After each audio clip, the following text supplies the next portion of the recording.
So, hello guys, good day guys. So, let's quickly treat this question. Sorry, the light is shining at this particular point. So, I'm going to deal with that in the next video.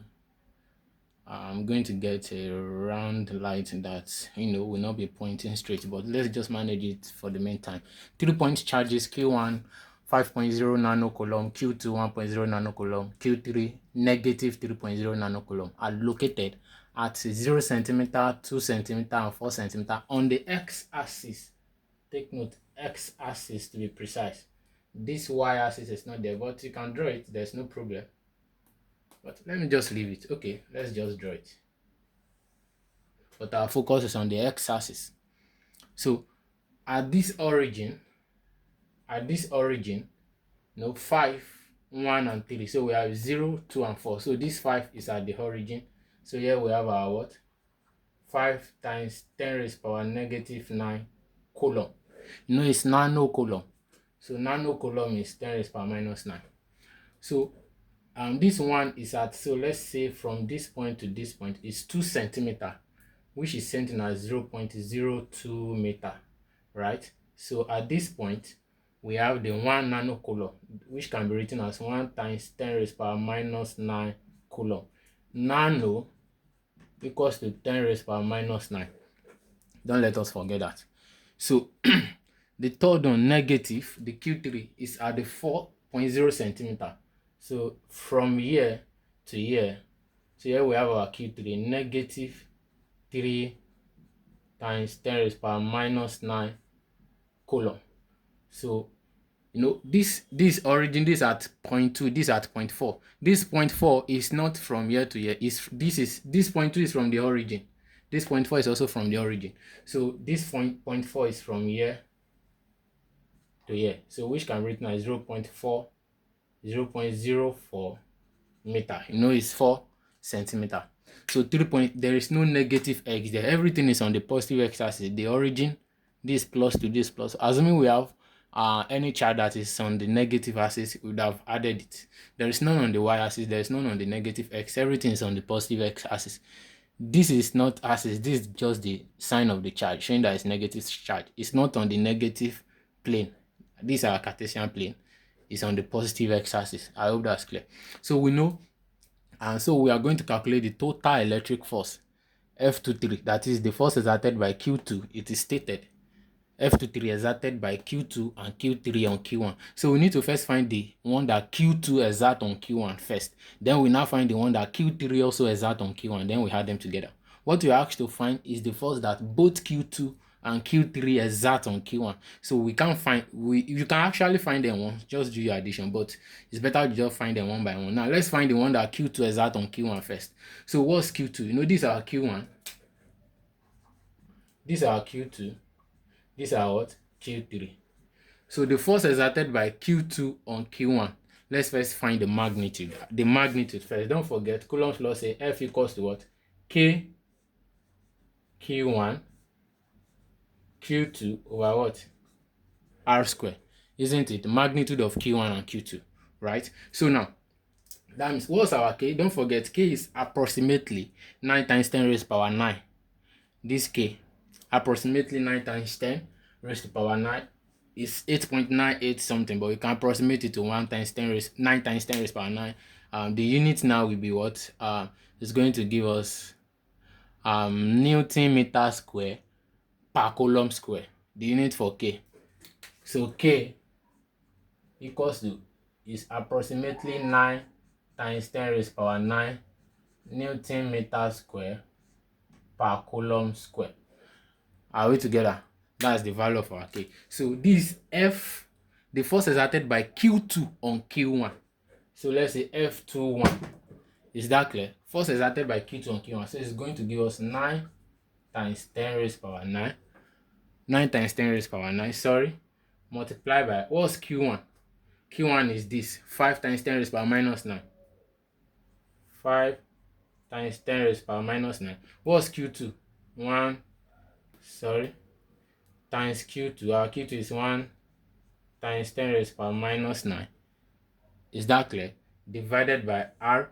The R is the distance between Q1 and Q2. What's the distance between Q1 and Q2? 0.02 meter. If you square it, r squared, it's going to give you 0.0004. So that will give us 4 times 10 raised power minus 4. Is that clear? So without doing much, so this minus 9 will cancel this plus 9. And if this minus 4 comes up, it will become if this minus 4 comes up, it will become plus 4. Plus 4 minus this power. Here we have minus 5 left. So what we have left here will be 9 times 5 times 1 times 10 raised power minus 5. So this guy becomes 9 times 5 times 1 times 10 raised power minus 5 divided by 4. I hope that's clear. Divided by 4. Are we together? This 4 will go up to become plus. Remove plus 4 from here, we have minus 5. This minus 9, I've cancelled this plus 9. So we have 9 times 5 times 1 times 10 raised by minus 5 over 4. So our F21, our F force exerted by Q2 on Q1 equals to, if you press your calculator, everything here is going to give you 11.235 times 10 raised by minus 5 Newton. But what is the direction? You know, Q1 is positive, Q2 is also positive. It's only Q3 that is negative. So, which means the force between Q1 and Q2 is force of repulsion, not attraction, because they are like charges, they repel each other. So, if you want to check, actually, both of them are pushing each other, they are repelling each other.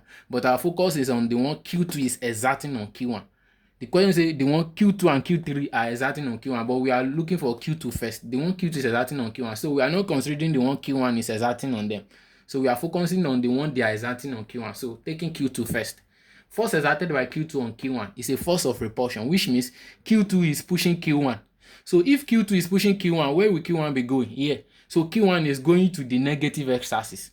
So this F21 is equal to 11.235 times 10 raised by minus 5 to the negative x-axis.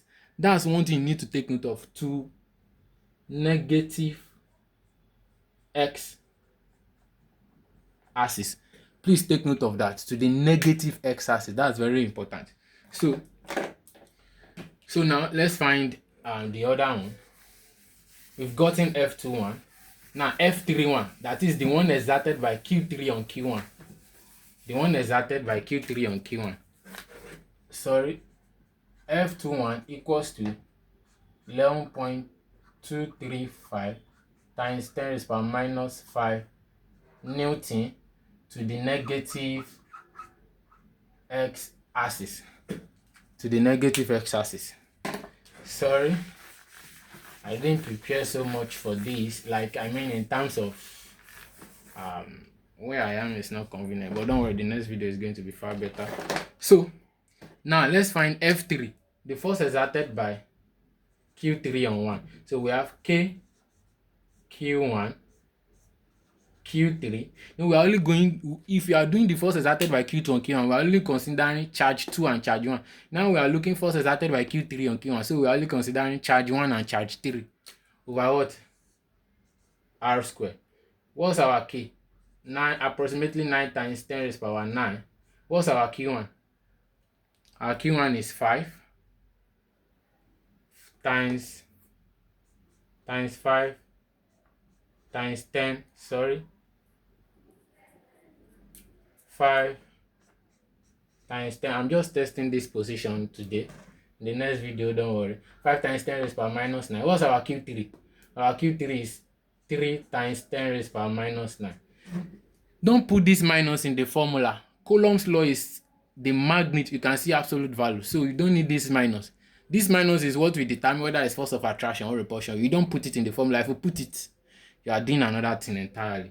Divided by, what's the distance between Q3 and Q1? See, 4 centimeter, which is 0.04 meter. If you square it, you are going to get 16 times 10 raised power minus 4.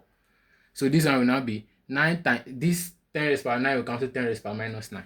If this 10 raised power minus 4 comes up, this one will remain 10 raised power minus 5. So what do we have left there? What do we have left up here is going to give you 9 times 5. This one I've cancelled this. Times 3. This 3 here. Multiplied by 10 raised power minus 5. This minus 5 that is left here. Divided by what? Divided by 16.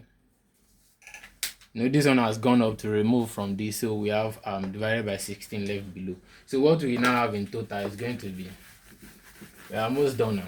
So if you divide it now, our F31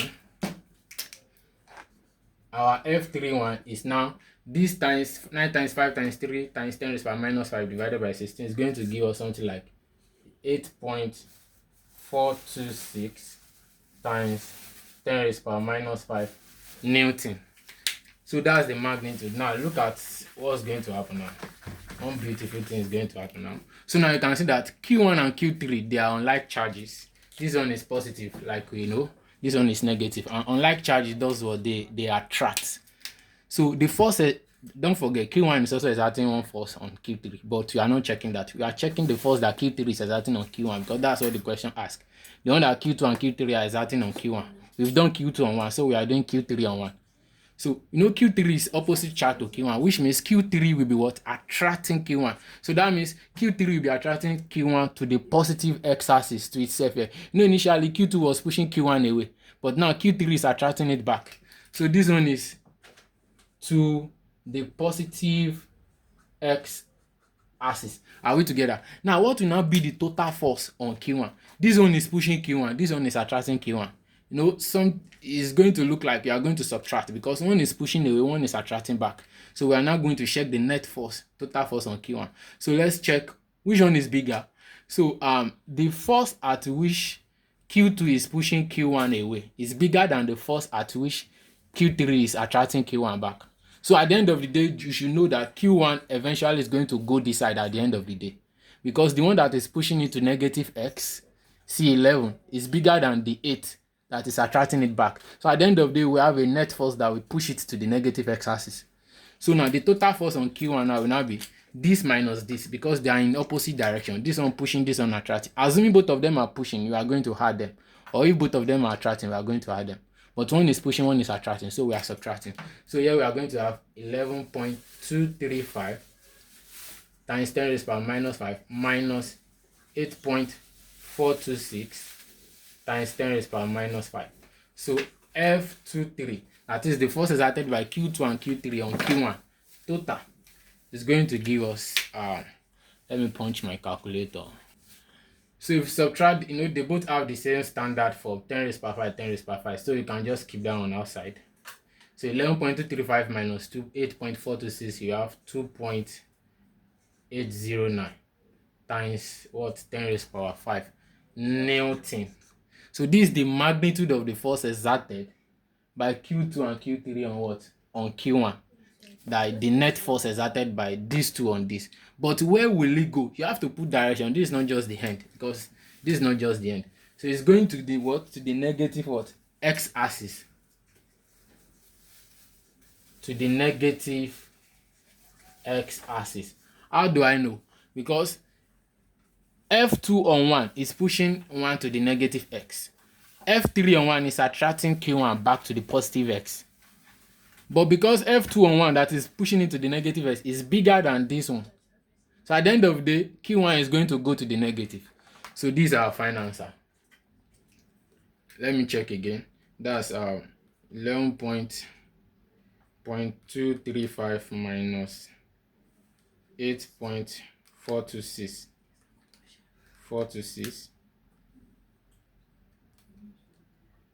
So that's correct. 2.809 times 10 raised to the power minus 5 Newton to the negative x-axis. So we stop here for now. So there is another one that's going to involve x and y axis. I'm going to treat that in the next video, and I wish you the best. Don't forget to like and subscribe and share the video with your friends. Thank you.